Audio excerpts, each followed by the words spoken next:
I think this is going to be disappointing for you. The only reason why I finished this book is because this has an arc. Hello everyone, welcome back to my channel. This is Sinag and welcome to a new reading vlog. So in this one, we're going to read books with fake dating. Fake dating is actually one of my all-time favorite tropes. So the first book, or the book that I am currently reading right now, is To Catch a Raven by Beverly Jenkins, and this one is very interesting so far, and it is actually the one that made me want to do this reading vlog. But our main characters, Raven and Braxton, are forced to fake date because of a mission regarding getting a copy of the Declaration of Independence to a rich person's house. So Raven and her family were actually a family of grifters and counterfeiters, and basically they are good with doing illegal crimes. And how Raven was introduced in this book was very interesting, and you would really want to know more about her. While Braxton is a tailor, so he just recently knew about his father's past because his father and Raven's mother were formerly lovers, and both of them do or did illegal crimes. But at the present time, only Hazel, Raven's mother, and their family were the one doing illegal crimes, while Harrison, Braxton's father, already retired in that area of right now.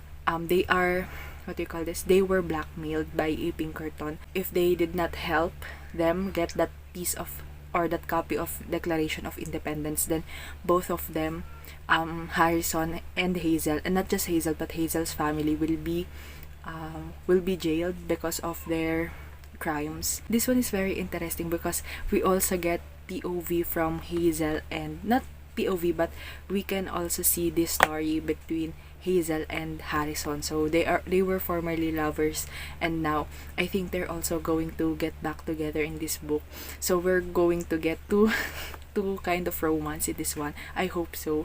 One is the parents, and the other one is our main characters, Raven and Braxton. So we also have a side character in here, a child named Dory, and she has this thing called the sight, and that means she can predict the future, or she can see the future. And her character is just very interesting, and I just love seeing the family dynamics in here between the Moreau. So the Moreau is Hazel and Raven's family name. So they have a big family, and I love seeing that. And aside from that, they also have from what we've seen, they also have a very good or great communication and relationship with each other, and they help each other do their things. Right now, I'm still early in the book. I think I'm near the 10% mark or 20% mark, but I'm very early in here, and I'll update you once I have something more to say, or once something happened in this book. I just realized, or at least it is shown to us in the book, that the Pinkerton that kind of blackmailed our main characters, she is also the one who is the traitor in Winds of Storm. And this book is actually set 6 years after Winds of the Storm, and I wonder if we're going to see Zara and her husband, because to be honest, I forgot his name, but I remember Zara because she is my all-time favorite heroine from Miss Beverly Jenkins. It's nice to see a recurring character, and I wonder what's going to happen to Welch, but so far we're not yet on the adventure part, or at least on the main plot, which involves the fake dating aspect between Braxton and Raven. So I don't know if I've mentioned this on the last clip, but they're going to pretend to be a married couple. So Raven will pretend to be a housekeeper, while Braxton will pretend to be the driver. So we'll see what's going to happen during that. And so I finished reading To Catch a Raven by Beverly Jenkins, and I'm giving it 5 stars. So I actually made a note about this because I have something to talk about and I want to talk about it in here since I find this book really interesting and I love the adventure aspect in this one. And this book actually made me anxious and that's why I was able to read the second half of this book in one sitting because I just want to know what's going to happen next, because I can't perform normally or function normally without knowing that both of our main characters are okay. Let's talk about the family first because this one has a hashtag family goals situation going on. So we have two couples in this one, so I love that we get to see not just Raven and Braxton's fake dating romance, but we also get to see a second chance romance from their parents. So that's Harrison and Hazel Morrow. So I really enjoyed seeing second chance romance in the perspective of a much older couple, like in this one, because both of them already have their own children, and it's just refreshing to read because they are really direct to the point na, because usually when the second chance aspect happens during the early adulthood, there's still some drama or angst surrounding it. But in this one, at least from what I've noticed from reading second chance romance from couples who are much older na, they're always kind of direct to the point, like I love you and you still love me, so let's be together. Like they don't have any of the other shenanigans or other things. They are not like pakipot. They don't play games anymore. I also want to take note the Moreau family. There's a lot of Moreau in here mentioned, and to be honest, I kind of forgot some of their names na, but I love seeing a close or tight-knit family dynamics. And even though they are very huge and they are living from other parts of the world, they were still able to communicate with each other and help each other. That's what I like the most because as I've said, they are a family of grifters and illegal activity doers, and so they have a lot of connection, and I just love how they move as a family and as a colleagues, because technically they are also colleagues because of the nature of their works, and I just love that. And I also want to note before we go to the other things, I just want to note that I love seeing a what do you call this, a cameo. So in this one we get to see Juliana Lavac Vincent. So she is the mother of the Lavac brothers that we've seen in their own series. And I'm really happy that I was able to read Winds of the Storm first before reading this one. And I loved what Juliana did on the end. But I'm not going to spoil. Let's now move on to the other thing that I want to talk about, which is the story structure. So, as I mentioned a while ago, I was anxious. But okay, let's divide this into two parts. So the first half of the book and then the second half of the book. So the first half of the book I really loved because it mostly focused on Braxton and Raven's getting to know each other. We were able to see them having banters and interacting with each other, and we also get to see in here the different family members of the Moreau family. And though I think for other people it might be too slow because from what I remember in the synopsis, it is said that they're going to fake date and then pretend to be a housekeeper and a driver to this white family so that they can accomplish their mission of getting the Declaration of Independence. So that's, from what I remember, that's what stated in the synopsis. So if you go to this book thinking or wanting more of that, I think this is going to be disappointing for you because the fake dating and that going after the Declaration of Independence plotline was very short-lived in the second half of this book. So, and for me personally, I like that it is short-lived because, to be honest with you, I was so anxious. The entire second half made me anxious. So let's further divide the second half into two. So there is the fake dating aspect, and then there is the after getting the Declaration of Independence. So the fake dating aspect, for me personally, I think was not that present because they only have one scene in here wherein they showed that they love each other. That only happened during the first day they are in the house when Mrs. Helen's type was asking if they are married. They proved that they are married by acting really sweet. But after that, it was not really shown. So I think the fake dating aspect in this one was not really that strong. I loved how this one wrapped up, and we get to see a cameo from Juliana Lavac, and we also get to see a double wedding between Raven and Braxton, and their parents, Harrison and Hazel. I like how Miss Bev foreshadow things without really spoiling things. So if you have read this book, please tell me down below in the comment section if you what do you call this? If you have read the synopsis first before reading the book, and what are your thoughts about it after knowing that the actual thing in the synopsis only happened for a short amount of time, and if it affected your reading experience or your expectation with the book. Hello everyone, good morning. So I just finished reading another fake dating book. So it is Not Your Valentine by Jackie Lau, and I actually received it as an art from NetGalley. And I have lots of thoughts, or not lots, but I have thoughts. So let's talk about what this book is all about first before I talk about my feelings. So this one is about Helen. She was actually dumped, or she was actually in a viral video last Valentine's Day because she was dumped publicly by her ex-boyfriend because of, and with the lines, it's not me, it's you.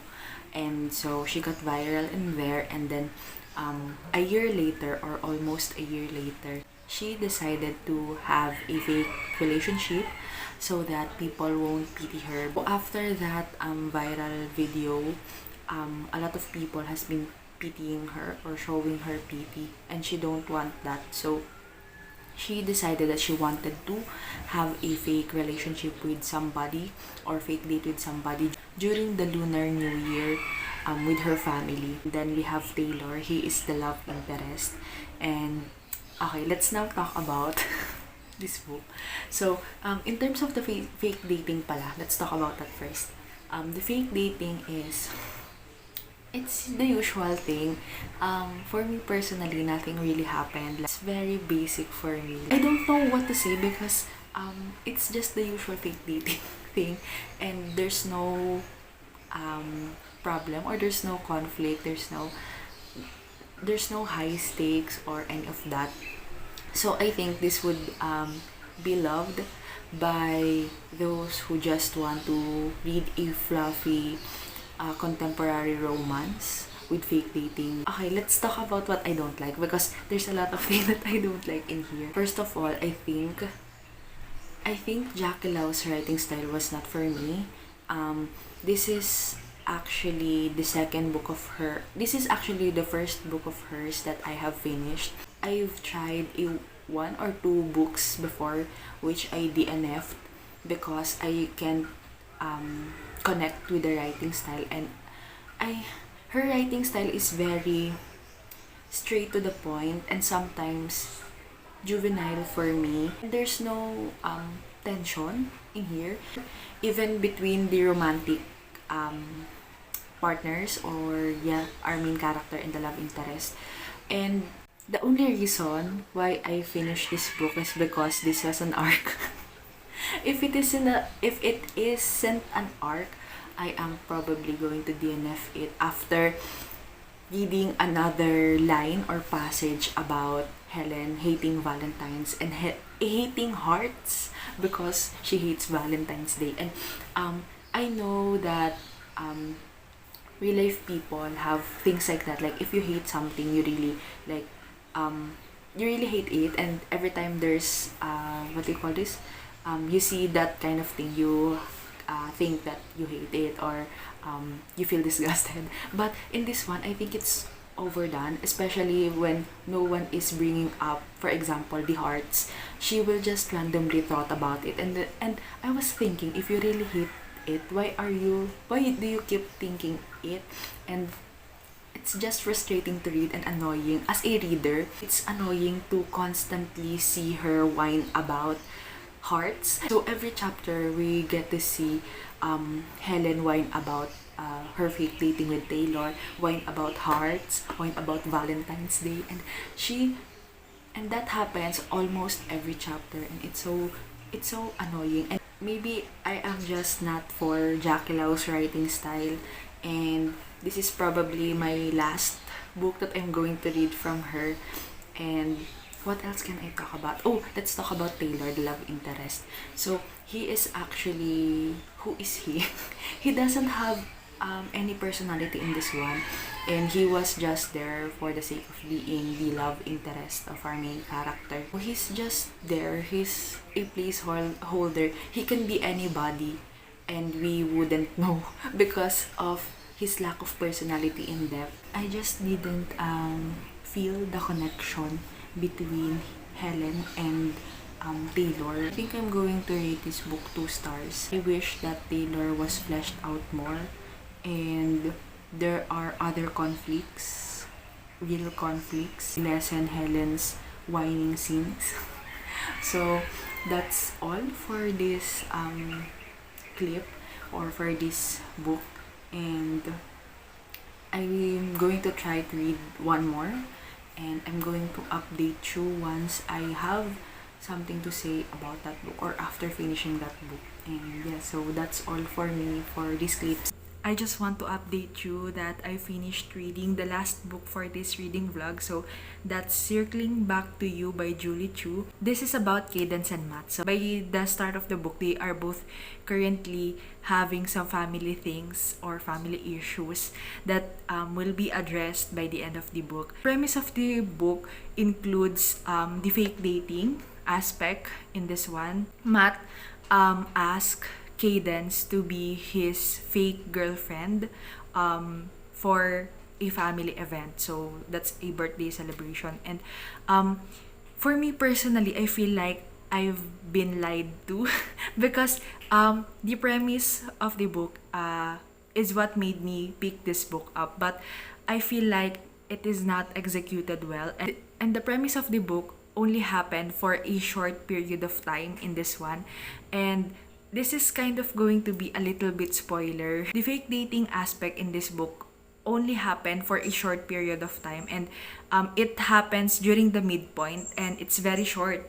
And it's actually not entirely true because we are told too that they are fake dating during that event, but technically during that event they are already dating, like as in real datings. The premise isn't aligned to what actually happened in the book.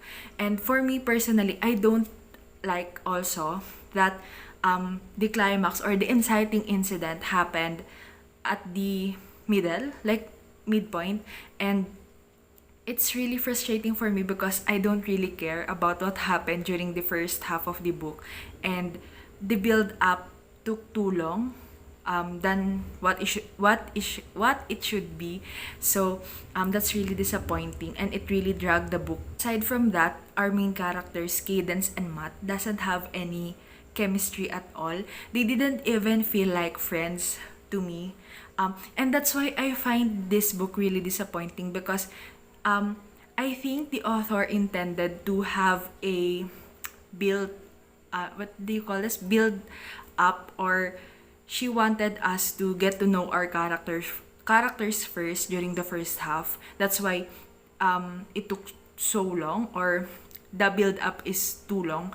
But for me personally, I think that isn't achieved well. They don't have that much depth aside from what their families are going through. And the end of this book is a bit confusing to me because it tried to end this book in a neat way or in a perfect way, but in reality it doesn't feel like it's genuine, and it is not realistic to what's happening in the workplace, because this is a workplace romance. Then I gave this book, Circling Back to You, 2 stars. Basically, that's all for this reading vlog, though I only have 1 5-star, and 2 stars. I find it successful in a way because I was able to finish this reading vlog. That's all for me for this video. Thank you so much for watching. If you have any recommendations, comment it down below because I really am interested reading those. If you also have read any of the 3 books that I have read in this reading vlog, comment down below what are your thoughts about it and the fake dating aspect in it. And if you agree or disagree with what I said. That's all for me for this video. Thank you so much for watching and I'll see you on my next one. Bye-bye!